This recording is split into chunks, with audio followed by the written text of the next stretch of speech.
Liefde wat blom, jaloesie wat die oorhand kry. Hierdie week op Diepe Waters gaan niks meer dieselfde wees nie. Bly geskakel, want ek breek vir jou al die drama af dag vir dag. Ek's Jacques en jy kyk na TV praatjies.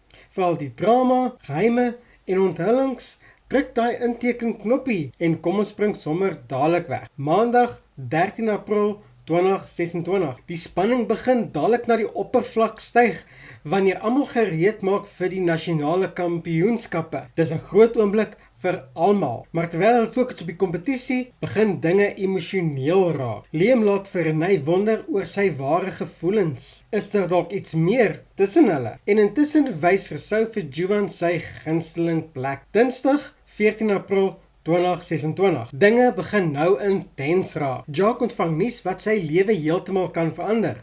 Maar is dit goeie nuus of slegte nuus? Of die begin van nuwe probleme? Renee besluit om die waters te toets met Liam, maar gaan sy haar hart kan beskerm. En Juwan, dit lyk of sy jaloesie die oorhand gaan begin neem. Dit lyk of moeilikheid op pad is. Woensdag 15 April 2026. Die spanning begin nou behoorlik opbou. Swemmers en afrigters maak gereed vir die nationals, maar nie almal is gefokus nie. Theresa gee vir Renee raad oor die liefde, maar gaan sy luister of haar eie kop volg? En Gys bring vir Jacques 'n voorstel wat alles kan verander. Donderdag 16 April 2026. En hier is dit waar dinge begin ontplof. Pam beklei met Jacques en Theresa oor die boedel, en hier begin familiedrama omtrent opsteek. Juwan lewer sy voorlegging vir Letty en Renee en Liam neem 'n groot eerste stap saam. Is dit die begin van iets spesiaals of net nog meer komplikasies? Hierdie week gaan oor liefde,